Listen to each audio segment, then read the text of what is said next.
మీరు చూసారు పోయిన వారు పేతురు గారిని కూడా కనిపించారు. పేతురు గారి తర్వాత ఎమ్మాయి అనేటువంటి ఒక గ్రామం ఉంది. ఆ గ్రామానికి ఇద్దరు శిష్యులు, యేసు ప్రభు వారి శిష్యుల్లో ఇద్దరు శిష్యులు ఏదో ఒక పని మీద వెళ్తూ ఉన్నారు. వెళ్తున్నటువంటి వారిని ఆయన ఎదుర్కొని వారితో కలిసి నడుస్తూ, వారితో కలిసి ముచ్చటిస్తూ, వారితో కలిసి సంభాషిస్తూ ఆ ఎమ్మాయి అనేటువంటి గ్రామం వరకు కూడా వారు ఉంటున్నటువంటి ఇంట్లోకి కూడా వెళ్ళి వారితో కలిసి భోజనము చేసేంత వరకు కూడా ఆయన వెళ్ళాడు. ఆయన రొట్టె విరుస్తున్నప్పుడు వారి యొక్క కన్నులు తెరవబడ్డాయి. అప్పుడు ఆయన వారికి అదృశ్యమయ్యాడన్న విషయాన్ని అక్కడ మనం చూసాం. దేవునికి మహిమ కలుగునుగాక. హల్లెలూయా. అదే రీతిగా తోమా లేకుండా కొంతమంది శిష్యులకు ఆయన యెరూషలేములో ఒక గదిలో కనిపించాడని కూడా విషయాన్ని నేను మీకు తెలియజేశాను. తోమా లేకుండా తర్వాత తోమా ఉన్నప్పుడు కూడా మళ్ళా ఆయన వారి మధ్యకు వెళ్ళాడు. ఎందుకు వెళ్ళాడు మళ్ళా తోమా ఉన్నప్పుడు అంటే, తోమా గారికి ఒక అనుమానం ఉంది. ఏంటి ఆ అనుమానము అంటే, నేను ఆయనను చూసి ఆయన చేతి గాయాలలో నా వేలు పెడితేనే గాని నేను నమ్మను. ఆయన ప్రక్కలో పొడిశారు కదా బల్లెంతో, ఆ ప్రక్కలో నా చెయ్యి పెట్టి ఆ గాయంలో నా చెయ్యి పెడితేనే గాని నేను నమ్మను అని భీష్మించుకుని కూర్చున్నాడు. కాబట్టి మరి ఆ వ్యక్తి ఉన్నప్పుడు మళ్ళా శిష్యులను ఆయన ఆ యెరూషలేములో వారు ఉన్నటువంటి గదిలోనికి వెళ్ళి వారిని దర్శించినట్లుగా మనం చూస్తూ ఉన్నాం. ఇంతవరకు కొన్ని విషయాలు మనము ధ్యానించకపోయినటువంటి ఆదివారం దినాన. అయితే మరి ఈ తోమా గారిని చూసినప్పుడు, ఈ తోమా గారి దగ్గరికి యేసు ప్రభువు వచ్చి ఎవరితో మాట్లాడలేదు, కానీ ఎవరితో మాట్లాడాడు? కొంతమంది శిష్యులు ఉన్న తోమాతోనే మాట్లాడాడు. ఈ విషయాన్ని మనం చూస్తాము యోహాను సువార్త 20వ అధ్యాయము 26 నుంచి 29 వరకు. యోహాను సువార్త 20వ అధ్యాయము 26 నుంచి 29 వరకు ఉన్నటువంటి మాటల్లో మనం చూస్తున్నాము. అయితే ఆయన చెప్తున్నాడు, ఆల్రెడీ చెప్పేశాను కాబట్టి నేను మీకు బ్రీఫ్ గా తెలియజేస్తా ఉన్నాను. ఆయన దగ్గరకు వచ్చి, తోమా ఇదిగో నన్ను చూడు, ఇదిగో నా చేతులు గాయాల్లో నీ వేలు పెట్టి నన్ను చూడు, ఇదిగో నా ప్రక్క ఇదిగో చూడు, చూసి నువ్వు అవిశ్వాసివి కాక విశ్వాసివై ఉండు అని ఆయన అంటున్నాడు. మనము విశ్వాసి అయి ఉండాలని ఆయన కోరుకుంటున్నాడు. అవిశ్వాసులుగా జీవించడం ఆయనకి ఎంత మాత్రం కూడా ఇష్టం లేదు. అవిశ్వాసుల ద్వారా ఏ కార్యాలు జరగవు. అవిశ్వాసుల జీవితాల్లో ఏ కార్యాలు జరగవు. వారి ప్రార్థనకి ఏ ఫలము రాదు. ఎవరి ప్రార్థనకి? అవిశ్వాసముతో అడిగేటటువంటి ప్రార్థనకు, వారు చేసేటటువంటి ప్రార్థనలకు ఏ సమాధానము రాదు, ఏ జవాబు కూడా రాదు, ఏ ఫలము వారు పొందుకోలేదు అవిశ్వాసంతో ఉన్నటువంటి వారు. కాబట్టి ప్రభు వారి యొక్క ఉద్దేశం ఏంటంటే, అందరూ కూడా ఎలా ఉండాలి? విశ్వాసం కలిగినటువంటి వారై ఉండాలి. దేవునికి మహిమ కలుగునుగాక. విశ్వాసం కలిగి ఉండాలి. ఎప్పుడైతే మనం విశ్వాసం కలిగి ఉంటామో, ఆయన అన్నాడు, మీలో ఆవగించంతా విశ్వాసం ఉన్నా ఈ కొండను పోయి వెళ్ళి సముద్రంలో పడబట్టి అది వెళ్ళి పడుతుంది. ఎందుకు? నువ్వు విశ్వాసంతో అడిగావు కాబట్టి. ఆ విశ్వాసం ఆ కార్యాన్ని చేస్తాను కాబట్టి అది అలా జరుగుతుంది. ఒకవేళ నువ్వు విశ్వాసం లేకుండా అవిశ్వాసంగా ఉంటే ఏ ప్రార్థనను చేసినా ఆ ప్రార్థనకు ఫలం రాదు. నీ ఇంట్లో, నీ జీవితంలో, నీ గృహంలో ఏ కార్యములు కూడా జరగవు. కాబట్టి ఏమన్నాడంటే, నువ్వు అవిశ్వాసివి కాక విశ్వాసివై ఉండుము అని చెప్పి అన్నప్పుడు, అప్పుడు తోమ అంటున్నాడు. 29వ వచనంలో ఉంటది ఆ మాట. తోమ ఏమన్నాడు చూడండి. అప్పుడు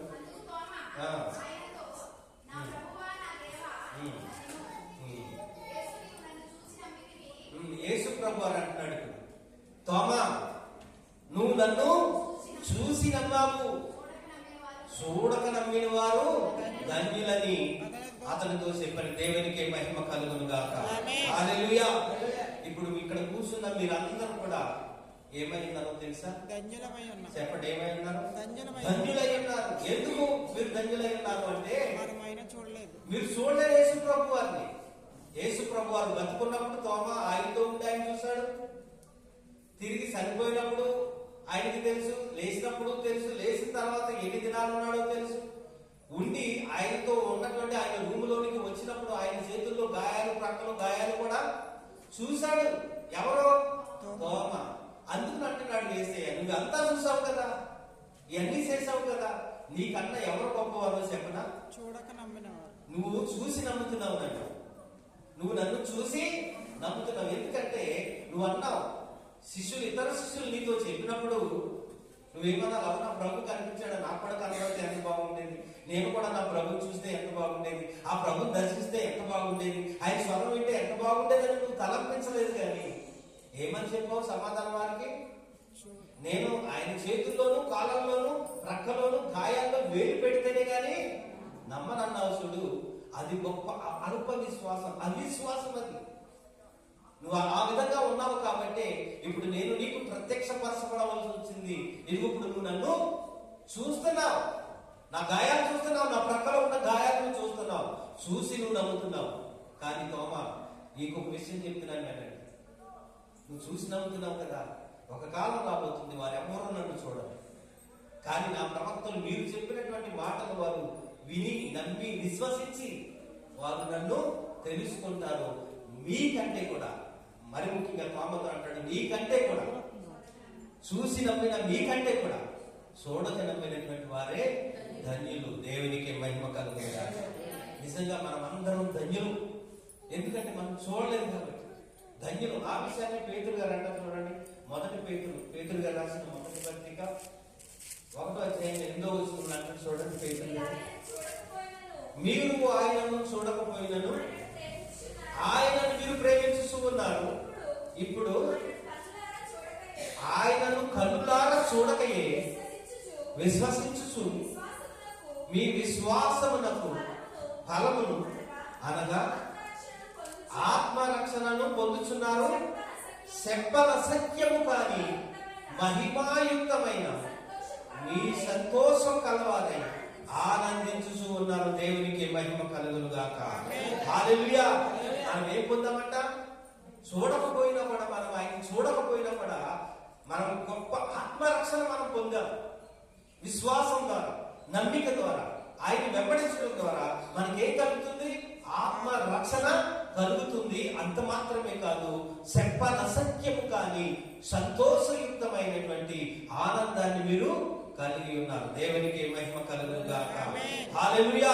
అతి ఆనందంతో మనం జీవిస్తున్నాం, అతి సంతోషంతో మనం జీవిస్తున్నాం, ప్రభుని చేరుస్తున్నాం. నువ్వు చూసావా అని ఎవరన్నా అడిగితే మనం చూసావా?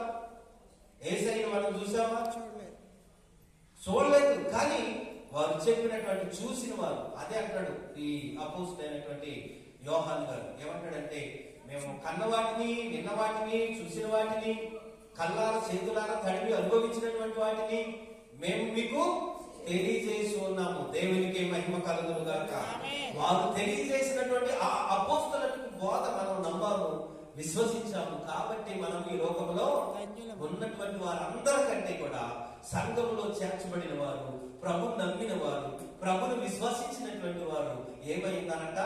ధన్యులై ఉన్నారు. కాబట్టి మనం ధన్య జీవులం. ఈ లోకంలో మనం ధన్యులం, ప్రత్యేకింపబడ్డాం, ఏర్పరచబడ్డాం. మనం ధన్యులమని ఆయన మనకు తెలియజేస్తా ఉన్నాడు. దేవునికి మహిమ కలుగును గాక. మరొక మాట కూడా చూద్దాం చూడండి. ఎబ్రీ పత్రిక 11వ అధ్యాయము 39వ వచనం. ఎబ్రీ పత్రిక 11వ అధ్యాయము 39వ వచనం.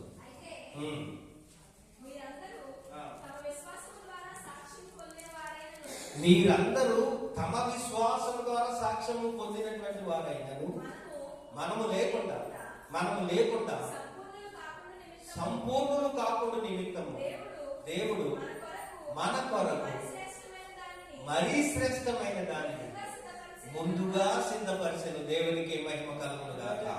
హల్లెలూయా. ఇందాకేమో ధన్యులు అంటున్నాడు. ఇప్పుడు మనం లేకుండా ఆది నుంచి ఉన్నటువంటి వారు కూడా ఏం కాలేదంట? సంపూర్ణులు కాలేదు. అందుకే మనం ఏర్పరచుకున్నాం. మనం లేకుండా వారు సంపూర్ణులు కాలేదు అన్న విషయాన్ని ఎబ్రీ పత్రికలో పౌలు గారు తెలియజేస్తా ఉన్నారు. అంత ధన్యత, అంత భాగ్యం, అంత అదృష్టాన్ని దేవుడు మనకి ఇచ్చాడు. మన ద్వారానే వారు సంపూర్ణులు అవుతారు. మనం లేకుండా వారు సంపూర్ణులు కాలేదు. ఇప్పుడు ఈ లోకంలో ఆయనకు ఒక లెక్క ఉంది. ఆ లెక్క ప్రకారంగానే మనం ఈ లోకం నుంచి ఎన్నుకుంటాడు, ఏర్పరచుకున్నాడు, ప్రత్యేకించుకున్నాడు. ఆ లెక్క సంపూర్తి అయినప్పుడు ఆయన మన కొరకు మరలా ఏమవుతాడు? తిరిగి రాబోతున్నాడు. ఆయన రెండవ రాకడ. లెక్క సంపూర్తి కావాలి. ప్రతి దానికి ఒక లెక్క ఉంటారు. ఆ లెక్క సంపూర్తి అయినప్పుడు యెరూషలేం, నూతన యెరూషలేం కొత్త చూడండి, అది పొడుగు వెడల్పు అంతా కూడా ఒకేలా ఉంటారు. అలాగే కాదు, ఆయన మరి వచ్చేటప్పుడు ఇశ్రాయేలులో కొంతమంది ఈ లోకంలో ఉంటారు. 44,000 మంది. ఒక లెక్క, ప్రతిదానికి ఒక లెక్క ఉంటుంది. ఆ లెక్క ప్రకారంగానే చేస్తాడు. ఈ లోకంలో అన్యుల యొక్క సంపూర్తి ప్రవేశము సంపూర్తి అయినప్పుడు ఆయన వస్తాడు. కాబట్టి ఏమంటాడంటే ఎబ్రీ పత్రికలో, మీరు లేకుండా ఆది నుంచి ఉన్న వారైనను అపోస్తులైనను మరి ఆది నుంచి ఏర్పరచబడినటువంటి వారైనను ఏం కాలేకపోయినట్టు వాళ్ళు సంపూర్ణులు కాలేకపోయారు. మన ద్వారానే వారికి సంపూర్ణత వస్తాది అనేటువంటి ఒక గొప్ప క్రైటీరియా దేవుడు మనకి ఇస్తున్నాడు. దేవునికి మహిమ కలుగును.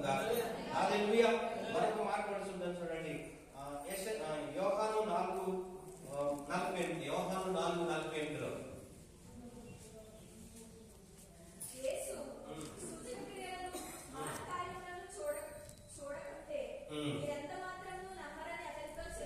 అక్కడ యేసు ప్రభు వారు అంటారు కొంతమందితో, మీరు సూచక క్రియలను మహత్కార్యములను చూడకపోతే ఎంత మాత్రము మీరు నన్ను నమ్మరు అన్న మాట తెలియజేస్తాడు. మరి ఇప్పుడు ఈ తోమ గారు అదే చేశారు కదా.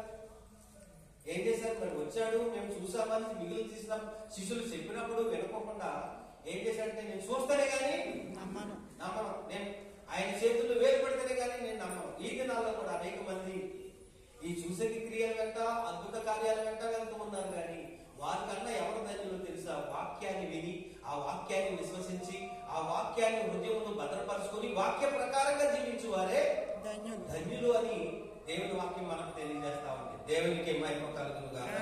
హల్లెలూయా. ఈ దినాల్లో అద్భుతాలు వచ్చాయని చేస్తారని చాలా మంది. ఎలా చేస్తారంటే పేరుగా చేస్తున్నారు అనమాట. అవి మనం తెలియజేసుకోకూడదు, మనం చెప్పుకోకూడదు, అవి చేస్తే కానీ అలా చేస్తున్నారు. కొన్ని నిజంగా జరిగేవి కూడా ఉన్నాయి. మరి మనుషులకి ఏం కావాలి? ఈ లోకంలో ఏం కావాలి? సూచన క్రియలే కావాలి, అద్భుత కార్యాలే కావాలి, మహత్కార్యాలే కావాలి. ఇప్పుడు రోగం దగ్గరికి వెళ్ళాము, రోగం పోయింది, మళ్ళీ రోగం రాకుండా ఉంటుందా? అమ్మ రాకుండా ఉంటుందా? ఎప్పటికీ ఏ రోగం రాదా? ఏదో ఒక రోగం మళ్ళా వస్తూనే ఉంటారు. కానీ మనకు కావాల్సింది అది కాదు. మనకు కావాల్సింది ఏంటంటే నిత్య జీవాన్ని ఇచ్చే నిత్య వాక్యం మనకు కావాలి, సత్యవాక్యం మనకు కావాలి. ఆ వాక్యాన్ని మనం వెంబడించాలి, వాక్య ప్రకారంగా మనం జీవించాలి, వాక్యం పేరులో మనం నడవాలి. అది మనం చేయమని చెప్తున్నాడు ఆయన. దేవునికి మహిమ కలుగును గాక. హల్లెలూయా. తర్వాత ఈ అన్ని అయిపోయిన తర్వాత గలిలయ సముద్రపు తీరాన కూడా యేసు ప్రభు వారు ఆయన తను తాను శిష్యులకు ప్రత్యక్షపరచుకోవాల్సినటువంటి పరిస్థితి యేసు ప్రభు వారికి వచ్చింది. ఎందుకు ఆ పరిస్థితి వచ్చిందంటే మనం చూద్దాం. యోహాను సువార్త 21వ అధ్యాయంలో 1 నుంచి 14 వచనాల వరకు కూడా మనం చదివితే, అంటే ఇప్పుడు మీరు ఇంకేం తర్వాత చదువుకోండి, ఇప్పుడు అక్కడ చదువుతానికి ఇక్కడ సమయం లేదు.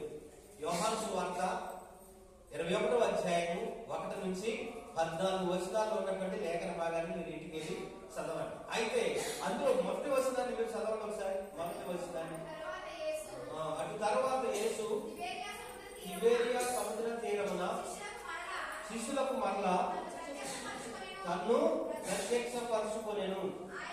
ఆయన తన్ను ప్రత్యక్షపరచుకొనిన విధమేదనగా అన్న మాట మనం చూస్తున్నాం. ఏం చేయవలసి వచ్చిందంటే యేసు ప్రభు వారు ప్రత్యక్షపరచుకోవాల్సినటువంటి పరిస్థితి ఆయనకు వచ్చిందంట. యేసు ప్రభు వారు తన శిష్యుల కొరకు వారు చేపలు పట్టుకోవడానికి వెళ్ళిపోతే వారి కొరకు తను తాను ప్రత్యక్షపరచుకోవాల్సినటువంటి పరిస్థితి వచ్చింది అన్న విషయాన్ని ఇక్కడ మనం చూస్తున్నాం. ఎందుకు మరి ఆయన అంతగా ప్రత్యక్షపరచుకోవాల్సిన అవసరం ఆయనకి ఎందుకు వచ్చింది? ఏం అవసరం వారితో? ఎందుకు అసలు ఆయనకి అంత బాధ? ఎందుకు వారంటే ఆయనకి అంత ప్రేమ? ఎందుకు వారంటే అంత ఆప్యాయత ఆయనకి? ఎందుకు ప్రత్యక్షపరచుకోవాలి? ఇది మీరు 14వ వచనంలో చూస్తే ఇది శిష్యులకు కనపరచుకోవడం 3వసారి అని అంటాడట. చదవండి ఆ మాట కూడా ఒకసారి. మృతుల్లో నుండి లేచిన తర్వాత శిష్యులకు ప్రత్యక్షమైనది ఇది అంట. ఎన్నోసారి అంట? 3వసారి. ఎందుకు పదే పదే వారికి ప్రత్యక్షపరచుకోవాల్సినటువంటి ఆవశ్యకత ఆయనకి ఎందుకు వచ్చింది? ఎందుకు ప్రత్యక్షపరచుకుంటాడు ఆయన వారికి అన్న విషయాన్ని మనం గమనిస్తే, పరిశీలిస్తే కొన్ని లోతైనటువంటి సత్యాలు మనకు బోధపడతా ఉంటాయి. యేసు ప్రభు వారిని ఎందుకు ఎన్నుకున్నాడు? శిష్యులు ఎందుకు ఎన్నుకున్నాడు? యేసు ప్రభు వారిని మీరు కొన్ని మాటలు చూడండి ఒకసారి, అక్కడ మీకు కొన్ని తెలియపరచబడతాయి. పేతురుతో అంటాడు 5వ అధ్యాయం, లోకా సువార్త 5వ అధ్యాయం 10వ వచనం. లూకాసు సువార్త 5వ అధ్యాయం 10వ వచనం.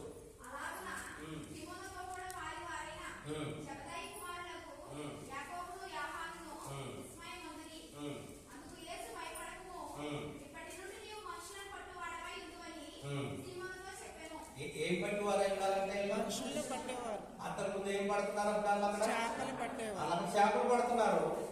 చేపలు పడుతున్నటువంటి వారి దగ్గరికి వెళ్ళి ఆయన ఏమని చెప్తున్నాడు? ఓ చేపలు పట్టే జాలర్లాగా నన్ను మీరు వెంబడించండి, నేను మిమ్మల్ని మనుషులను పట్టే జాలర్లుగా నేను చేస్తాను అన్నాడు. మరొక మాట కూడా చూడండి, మార్కు సువార్త 1వ అధ్యాయం 17వ వచనం. మార్కు సువార్త 1వ అధ్యాయం 17వ వచనం. నా వెంబడి రండి, నేను మిమ్ములను మనుషులను పట్టు జాలరులుగా చేసేదనని వారితో చెప్పాను. దేవునికి మహిమ కలుగును గాక. ఎవరిని పట్టే జాలరులుగా చేస్తానన్నాడు ఆయన? మనుషులను పట్టే జాలరులుగా చేస్తున్నాను మిమ్మల్ని. మీరు చేపలు పట్టుకుంటున్నారు, ఇదే జీవితం అనుకుంటున్నారు. ఇది జీవితం కాదు. నేను నా పని కొరకు మిమ్మల్ని ఎన్నుకున్నాను, నా పని కొరకు మిమ్మల్ని ప్రత్యేకించుకున్నాను. మీరు జరిగించవలసిన కార్యాలు చాలా ఉన్నాయి ఈ లోకంలో. మీ ద్వారా సర్వ సృష్టికి సువార్త వెళ్ళవలసినటువంటి ఆవశ్యకత ఉన్నది. మీ ద్వారా సర్వలోకము రక్షణలోనికి, రక్షణ అనుభవంలోనికి సర్వలోక ప్రజలందరూ రావాల్సినటువంటి ఆవశ్యకత ఉంది. అట్టి ధన్యత నేను మీకు ఇస్తున్నాను, అట్టి భాగ్యత నేను మీకు ఇస్తున్నాను. ఆ పని చేయడానికి నేను మిమ్మల్ని, పామరులైన మిమ్మల్ని ఈ లోకముల నుంచి ప్రత్యేకించుకుని ఏం చేయడానికి పిలిచాను? చేపలు పట్టి మిమ్మల్ని మనుషులను బట్టి జాలరులుగా చేయడానికి నేను ఎన్నుకున్నాను. మరొక మాట పడుతాను, మత్తయి సువార్త 4వ అధ్యాయం 19వ వచనంలో. మత్తయి సువార్త 4వ అధ్యాయం 19వ వచనంలో మరొక మాట, నేను మిమ్మల్ని మనుషులను బట్టి జాలరులుగా చేయుదును. దేవునికే మహిమ కలుగును గాక. హల్లెలూయా. వారికి ఒక పిలుపు ఉంది, ఒక ప్రత్యేకత ఉంది, ఒక బాధ్యత ఉంది, ఒక బరువు వారి మీద మోపాడు, ఒక పని వారికి అప్పగించాడు. ఇప్పుడు ఆ పనంతటిని వారు విస్మరించారు. దేవునితో 3.5 సంవత్సరాలు ఉన్నారు. యేసు ప్రభుతో 3.5 సంవత్సరాలు తిన్నారు, తిరిగారు, ఆయన చెప్పిని విన్నారు, ఆయన అద్భుత కార్యాలన్నీ చూశారు. ఆయన వెళ్ళిన స్థలానికి, ప్రతి స్థలానికి మీరు వెళ్ళారు. ఆయన చేసిన ప్రతి కార్యానికి చూస్తూ అబ్బును పోతూ విశ్వాసాన్ని నింపుకున్నారు, నమ్మికను నింపుకున్నారు. ఆయన చేయాలని ప్రయత్నించి ఉన్నారు. కానీ ఆయన చేయమన్నప్పుడు, ఆయన చనిపోయి ఆరోహణై వెళ్ళిపోతున్నప్పుడు ఏం చెప్పారంటే, మీరు ఏం చేయాలన్నారు? సర్వలోకానికి వెళ్ళి సర్వ సృష్టికి సువార్తను ప్రకటించండి అని చెప్తే, ఇప్పుడు వీళ్ళు ఏం చేస్తున్నారు? మరి ఇప్పుడు మీరు ఏం చేద్దానికి వెళ్ళారండి? పేతురు అంటున్నాడు. ఆయన ముందు ఏమంటాడంటే, అయ్యా నేను మరి చేపలు పట్టుకోవడానికి నేను సముద్రానికి వెళ్ళిపోతాను అంటే. ఇది ఎలా ఉంటుందంటే, ఏదో ఒక పని మీద ఉన్నారో ఆ పని నుంచి ఆయన ఈ పనికి మార్చుకున్నాడు. ఈ పనిలో నుంచి మళ్ళీ తిరిగి వాళ్ళు వెనకకు మారారు. ఇది యాకోబు పత్రికలో అంటాడు, ఒక్కొక్క వార్తకి తిరిగినట్లుగా అన్నట్టుగా ఉంటది. అంటే ఏదైతే మీకు వద్దో, ఏదైతే మీరు చేయొద్దో, నేను ఏ పని అయితే మీకు అప్పగిస్తున్నానో ఆ పని మీరు చేయాలి. అందుకోసం నేను మిమ్మల్ని ఎన్నుకున్నాను, అందుకోసం నేను మిమ్మల్ని ప్రతిష్ఠించుకున్నాను. కానీ మళ్ళా మీరు తిరిగి వెళ్ళిపోయి లోకంలో కలిసిపోవడానికి, మీ పూర్వపు వ్యాపారాలు చేసుకోవడానికి, ఆ వ్యాపారం చేసుకుని తద్వారా వచ్చే ఆదాయం ద్వారా తిరిగి మీరు ఉండటానికి కాదు నేను మిమ్మల్ని ఈ 3.5 సంవత్సరాలు నాతో పెట్టి తిప్పుకున్నది. విద్యాభ్యాసాలు మీకు నేర్పించింది, బోధ మీకు నేర్పించింది ఈ పని చేయడానికి కాదు. ఒక పని ఉంది, నా కాడి మీ మీద మోపాను. నేను ఈ లోకంలో ఎప్పటికీ ఉండవలసిన వాడిని కాదు. నేను వెళ్ళిన తర్వాత ఒక ఆయన మీ మీదకి రాబోతున్నాడు. ఎవరైనా ఆదరణకర్త. ఆయన మీ వద్దకు వస్తేనే మీకు శక్తి, మీకు బలము, మీకు ఆరోగ్యం. ఆయనే మీ ద్వారా కార్యం చేయిస్తాడు. కాబట్టి ఆయన రావాలంటే నేనేం చేయాలి? నేను ఈ లోకాన్ని విడిచి వెళ్ళాలి. ఎప్పటికీ నేను మీతో ఉండడానికి కుదరదు. అయితే నా పని చేయటానికి మాత్రం నేను మిమ్మల్ని ఎన్నుకున్నాను, ఏర్పరచుకున్నాను, ప్రతిష్ఠించుకున్నాను.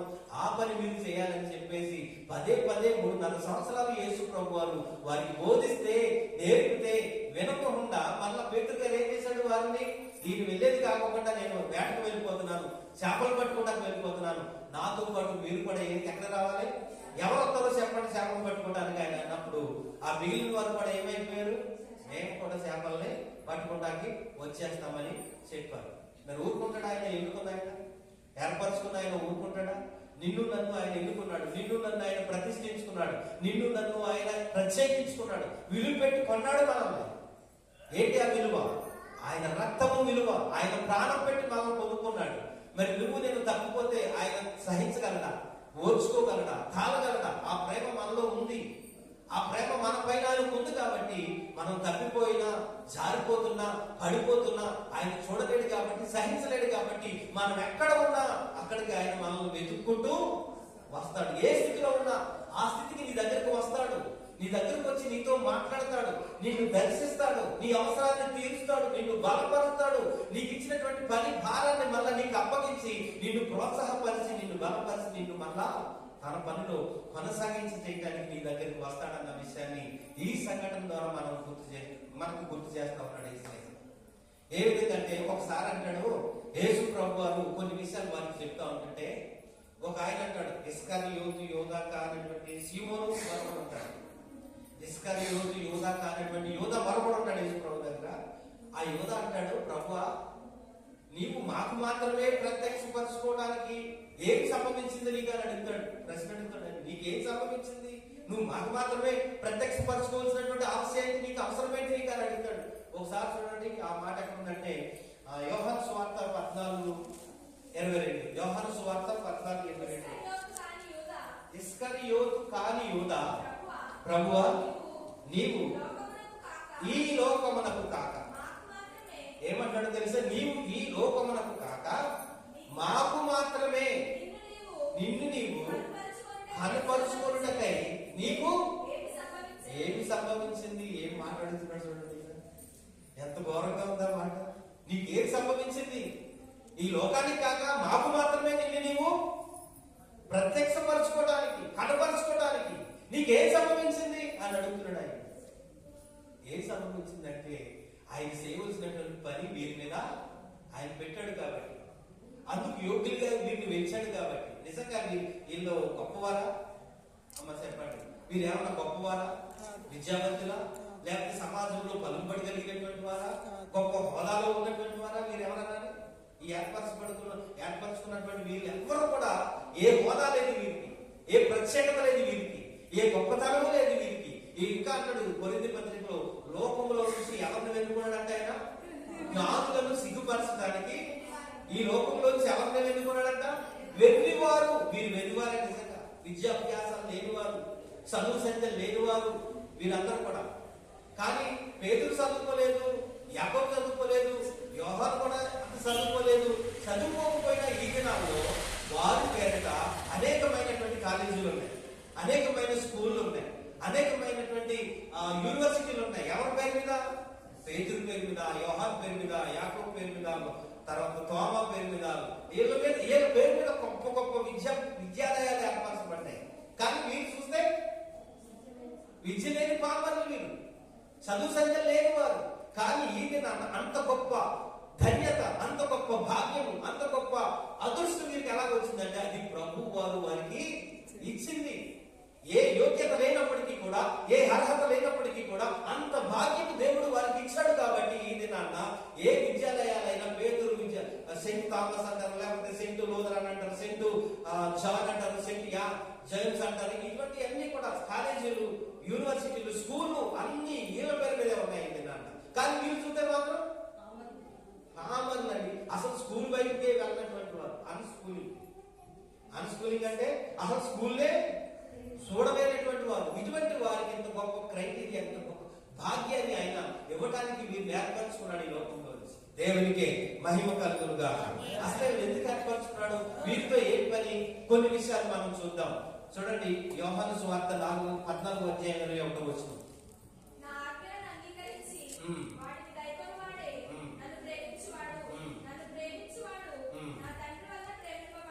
నన్ను ప్రేమించువాడు నా తండ్రి వలన కూడా ప్రేమింపబడును. నేను వారిని ప్రేమించి వారికి నన్ను కనపరుచుకొందును. నేను వారిని ప్రేమిస్తున్నాను. నన్ను ప్రేమించువారు నా తండ్రి వలన ప్రేమింపబడుతూ ఉన్నారు. అంత మాత్రమే కాదు, నేను వారిని ప్రేమిస్తున్నాను. కాబట్టి నేను మీకు కనపరుచుకోవాల్సినటువంటి పరిస్థితి నాకు వచ్చింది. ఎందుకంటే నా ప్రేమ మీలో ఉంది. మీరే నా సర్వం, మీరే నాకు సమస్తము. నేను మిమ్మల్ని ఎన్నుకున్నాను, విలువ పెట్టి కొనుక్కున్నాను, రక్తం ఇచ్చి కొనుక్కున్నాను, నా ప్రాణాన్ని పెట్టి మిమ్మల్ని కొనుక్కున్నాను. వీరిని నేను ఎంతగానో ప్రేమిస్తున్నాను. కాబట్టి ఇప్పుడు నేనేం చేయవలసి వస్తుంది? మీకు నేను కనపరుచుకోవాల్సినటువంటి పరిస్థితి నాకు వస్తుంది. నేను కనపరుచుకుంటున్నాను. మీకు ఇలా అనుకున్నారు. పాపం ఏమనుకున్నారంటే చేపలు పట్టుకుని ఇంకా అదే బతికేమో మనల్ని బ్రతికించిన ఆయన ఇంతవరకు మనతో ఉన్న ఆ ప్రభు, ఆ బోధకుడు మనల్ని వదిలేసి వెళ్ళిపోయాడు. ఇంకా మన బ్రతికేంటి? మళ్ళా పూర్వపు స్థితి, మళ్ళా ప్రాచీన స్వభావం, ప్రాచీన స్థితికే మనం వెళ్ళిపోవాలేమో అని చెప్పేసి ఇంకా ఆయన చెప్పిన మాట ఎందుకు లక్ష్యం ఉంచక, ఆయన చెప్పింది మీరు వినక, ఆయన చెప్పింది చేయక ఎటు వెళ్ళారు? సముద్రం వైపుకు వెళ్ళారు. కానీ ఏటి వైపు వెళ్ళాలి వీళ్ళు? సముద్రం అనబడినటువంటి మనుషుల వైపుకు వెళ్ళాలి, మనుషులు పట్టుకోవడానికి వెళ్ళాలి, మనుషులకు సువార్త ప్రకటించడానికి వెళ్ళాలి. అలా వెళ్ళకుండా ఇప్పుడు ఎక్కడికో ఏం పట్టుకోవడానికి వెళ్ళారు వీళ్ళు? మళ్ళా చేపలు పట్టుకోవడానికి వెళ్ళిపోయారు వీళ్ళు. చేపలు పట్టుకోవడానికి వెళ్ళిపోయారు. చేపలు పట్టుకోవడానికి వెళ్ళిన ఆ రాత్రంతా కూడా ఈ 7 కలిసి చాలా కష్టపడ్డారు. మొత్తం సముద్రం అంతా గాలి చేశారు. ఎందుకంటే మీరు ఆల్రెడీ చేపలు పట్టేవారే, మీకు ఆ ఎక్స్పీరియన్స్ ఉంది. కొన్ని ఎక్స్పీరియన్స్ లేదంటే అనుకోవచ్చు, ఆ చేపలు పట్టుకునే ఎక్స్పీరియన్స్ వీళ్ళకి ఉంది. అయినప్పటికీ కూడా రాత్రంతా ఆ సముద్రంలో పడి వలలేసి దేవుళ్ళు అంటే అక్కడ ఏం దొరకలేదంటే వాళ్ళకి ఏమీ దొరకలేదు, వాళ్ళకి చేపలు ఏమీ దొరకలేదు. ప్రభు మాట వినకుండా, ఆయన చెప్పింది చేయకుండా మన ఇష్టానుసారంగా మనం జీవిస్తే మనకి ఏ ఫలము దొరకదన్నది ఇక్కడ ఆయన తెలియజేస్తా ఉన్నాడు. ఆయన మాట వినకుండా, ఆయన చెప్పింది చేయకుండా, ఆయన ఆజ్ఞ ప్రకారంగా మనం నడుచుకోకుండా, ఆయన చెప్పిన జీవితాన్ని మనం జీవించకుండా మన ఇష్టానుసారమైనటువంటి జీవితాలు కనుక మనం జీవిస్తే ప్రభు నుంచి మనకి ఏ ఫలము, మన జీవితంలో ఏ ఆశీర్వాదము, ఏ దీవెన కూడా మనం పొందలేమన్న విషయాన్ని ఇక్కడ ఈ పరిస్థితుల ద్వారా మనం గుర్తించగలుగుతున్నాం, తెలుసుకోగలుగుతున్నాం. దేవునికి మహిమ కలుగునుగా. హల్లెలూయా. ఇప్పుడు అంటాడు పేదలు, నేను ఇప్పుడు దాకా వేసాడు, పాపం వలేసాడు, చేతులు నొప్పి వచ్చేసినట్టున్నాయి, వేసి ఒక చేప కూడా పర్లేదు. తర్వాత ఇంకోళ్ళు ఆయన ఇచ్చాడు, యోహాను గారు మీరేంటి అయ్యా, ఆయన వేసాడు, ఆయనతో వేసి చేతులు నొప్పి వచ్చేది. యాకోబు గారు మీరేంటి అయ్యా, ఆయన వేసి చేతులు నొప్పి వచ్చింది. అందరికి ఏమొచ్చేసింది? ఇప్పుడు ఆఖరికి నీరసం వచ్చేసిందండి, అలసట వచ్చేసింది. ఇంకా ఎందుకు ఎలా చేసి ఈ సముద్రం పడి ఏడుతున్నది, ఇంకా వెళ్ళిపోదాం అన్నట్టు చివరి పరిస్థితికి వచ్చేసారు వాళ్ళు. తిండి లేదు, ఆహారం లేదు. కొన్ని ఇంత కష్టపడి వీడు వెళ్ళి పని చేస్తున్నారు కదా, సముద్రంలో చేపలు పడుతున్నారు కదా, కాబట్టి వారి బంధువులైనా లేకపోతే వారి మిత్రులైనా వారి ఆప్తులైనా ఎవరైనా వారికి క్యారేజీ కానీ భోజనం కానీ తీసుకొచ్చినటువంటి వారు ఎవరైనా ఉన్నారంటే అక్కడ పేదరు గారి భార్య గారు కానీ, మరి యాకోబు గారు, థామస్ గారు, యోహాను గారు కానీ, వారి తల్లులు కానీ, వారి తండ్రులు కానీ ఎవరైనా వారికి ఏదైనా ఆహారం తీసుకొచ్చినట్టు ఉందండి అక్కడ? కానీ ఆయన అన్నాడు, తల్లి మరిచినా తండ్రి మరిచినా నేను మాత్రం నిన్ను విడువను, ఎడబాయను, నిన్ను మరువని నేనని చెప్పాడు. దేవునికి మహిమ కలుగును. హల్లెలూయా. పాపం పిల్లలు రాత్రంతా కష్టపడిపోయి కలిసిపోయి ఏం లేకుండా అయిపోయారు, తిండి లేకుండా అయిపోయింది, ఆహారం లేదు. మొత్తం వేసి చెప్పలన్నీ నొప్పొచ్చేసి, కాళ్ళని నొప్పొచ్చేసి, ఉన్నదంతా అరిగిపోయి, కళ్ళకు పేనాలు పెట్టుకుని ఏమి లేక అలసిపోయినటువంటి పరిస్థితి. ఇప్పుడు ఎవరన్నా ఏదన్నా పెడితే ఏం చేయాలనుకుంటున్నారు? ఆవురావు మరి తినేయాలని చూస్తా ఉన్నారు అనమాట, అంత ఆకలితో ఉన్నారు. కాబట్టి ఇప్పుడు వచ్చి యేసు ప్రభు వారు ఆ సముద్రం ఒడ్డున నిలబడి అంటున్నాడు, పిల్లలారా మీ దగ్గర భోజనానికి ఏమైనా ఉందా అని అడుగుతున్నాడు. ఏంటంటే మీ దగ్గర భోజనానికి ఏమైనా ఉందా అని అడిగితే మా దగ్గర ఏమి లేదు, ఒక చేప కూడా మాకు పడలేదు. మరి దేవుడి మాటలు వినకుండా, ఆయన చెప్పింది చేయకోకుండా, వాళ్ళు ఎన్నుకున్న ఆ విధానం మర్చిపోయి, ప్రత్యేకించుకున్న ఆ విధానం మర్చిపోయి మన ఇష్టానుసారంగా తిరిగితే ఏం దొరుకుతాయి మనకి? ఏది దొరకవు. పాపం మూట కట్టుకోవడం తప్ప ఈ లోకంలో ఏది దొరకదు మనకి. కాబట్టి మనం ఆయన ఏ పని నిమిత్తం మనల్ని ఎన్నుకున్నాడు, ప్రతి ఒక్కరికి ఒక్కొక్క బాధ్యత ఉంది మనలో. ప్రతి ఒక్కరు సువార్త చేయాలి. ప్రభు నమ్మిన ప్రతి ఒక్కరు కూడా మనం ఏం చేయాలి? సువార్త చెప్పాలి. నీ పొరుగు వారికి చెప్పాలి, నీ ఇంటి ముందున్న వారి, ఇంటి వెనకున్న వారికి చెప్పాలి. నీ ఉన్నటువంటి పరిసర ప్రాంతాల్లో అనేక మంది దేవుని యొక్క రాని వారు ఉన్నారు, వారికి సువార్త చెప్పాలి. అది నువ్వు చేయవలసినటువంటి పని. ప్రతి ఒక్కరికి ఒక బరువు, ప్రతి ఒక్కరికి ఒక బాధ్యత, ప్రతి ఒక్కరికి ఒక పని ఆయన అప్పగించాడు. ఆ పనిని మనం విశ్వసించి ఆ పనిని మనం చేయకుండా మన అవసరాలు మనం తీర్చుకుంటూ మన పని మనం చూసుకుంటా ఉంటుంటే దేవుడి నుంచి మనకి ఏ ఫలము లభించే విధంగా లేదు అన్న విషయాన్ని ఈ పరిస్థితులు మనకి తెలియజేస్తా ఉంటాయి. భోజనము దానికి మీకేమన్నా ఉందా పిల్లలని అడిగితే వాళ్ళు ఏమన్నారు?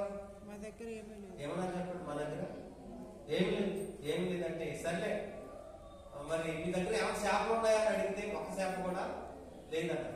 అప్పుడు ఏసే అన్నాడు, సరే మీరు కుడి పక్కన వల వేయండి అని చెప్పాడు.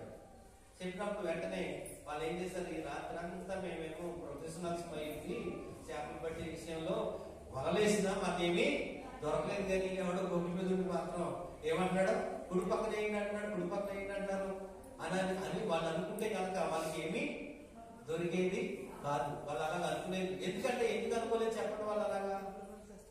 ఇప్పుడు ఏం కావాలి వాళ్ళకి? చేపలు కావాలి, ఆహారం కావాలి. ఆహారం లేదు, చేపలు లేవు వాళ్ళకు. కాబట్టి ఎవరో చెప్పారు కదా, సరే అటు చొప్పున అదే పోయిందేముంది అని చెప్పేసి సింహసారైనా ఇంతవరకు వేసాం కదా, 7 కలిసి వేసాం కదా, ఏం దొరకలేదు కదా, ఈ సింహసారైనా ఏం చేద్దాం, ఆయన చెప్పినట్టుగా ఒక వల ఏదం అని చెప్పి వలేసారండి. వలేసేసరికి ఏం పడి అంటే అందులో విస్తారమైనటువంటి చేపలు పడ్డాయి. దేవునికి మహిమ కలుగుతుందా? ఎప్పుడైతే దేవుని మనం వింటామో, ఎప్పుడైతే దేవునికి మనం లోపడతామో, ఎప్పుడైతే ఆయన మాట చొప్పున మనం చేస్తామో, ఆ దీవెన, ఆ ఆశీర్వాదం, ఆ ఫలము మనం పొందుకునే వారుగా, అనుభవించేటటువంటి వారుగా ఉంటామని ఈ సిచ్యువేషన్ మనకి గుర్తు చేస్తా ఉంది. దేవునికి మహిమ కలుగుతుందా? హల్లెలూయా. వెంటనే వలేసిన వెంటనే బహు విస్తారమైనటువంటి చేపల వల్ల పడ్డాయంట. దాని లెక్క కూడా ఉంది. మరి ఒక లెక్క ఉంటుందని చెప్పాను కదా, 153. దానికి కూడా ఒక లెక్క ఏంటారంట ఆయన. 153 గొప్ప చేపల చేత వాళ్ళంతా నిండిపోయినప్పటికీ కూడా ఏమవుతుందంట, వల పీగలేదంట. ఎప్పుడైతే ఇన్ని చేపలు పడ్డాయో, ఒక్క వలకే రాత్రంతా పడ్డాయి ఇన్ని చేపలు దొరకవు. అసలు ఇన్ని చేపలు దొరికినా కూడా ఇన్ని చేపలు దొరకవు. ఒక్కసారి వలేసినందుకే బహు విస్తారమైనటువంటి చేపలు, బహు పెద్దవి పడినప్పుడు ఇప్పుడు ఎవరు డౌట్ వచ్చేసింది, వెంటనే ఇన్ని చేపలన్నా పడతాయి అని ఎవరు డౌట్ వచ్చేసింది? పేతురు గారికి డౌట్ వచ్చేసింది. అప్పుడు అంటున్నాడు, ఎవరు అంటారు? యోహాను గారు అంటారు. ఈయన ఎవరు తెలుసా? ప్రభు సుమి అని పేతురుతో అన్నాడు అనమాట. ఈయన ప్రభు సుమి అన్నాడంతే పేతురుతో. పేతురు గుండెల్లో రైళ్లు పరిగెడతా ఉన్నాయి. మనకు కూడా ఒక్కొక్కసారి ఆందోళన, భయము, ఆవేదన వచ్చేస్తుంది గుండెల్లో. ఎందుకు చెప్పండి? ఒకసారి గుమ్మడికి వెళ్దాం ఎవరంటే ఏం చేద్దాం చెప్పండి? ఎవరైనా గుమ్మడికి వెళ్దాం ఎవరంటే భుజాలు తడుకున్నాడు అంటే దొంగలించినాడు. ఇప్పుడు ఎవరు దొంగలేదు, ఎందులో సముద్రంలో ఎవరు దూకలేదు. ఎవరు దూకారు? ఎందుకు దూకాడు? గుమ్మడికి దొంగ ఆయనే కదా. ఏంటి దొంగ అంటే ఆయన చూసేకండి, వేసేకండి జరగొట్టినట్టు వీళ్ళందరూ సువార్త చేయవలసిన పరిస్థితి మీద ఉంటే ఇప్పుడు ఈయన ఏం చేశాడు? వాళ్ళు కూడా సేవ పడతానికి నాకు అయిపోయింది దినం, నాకు 3 అనుకున్నాడు అనమాట. అయిపోయింది దినం. ఈయన ఎవరు చెప్పారు ప్రభు సుమని? యోహాను గారు చెప్పారు. ఎందుకు చెప్పారు ఆయన ప్రభు సుమని?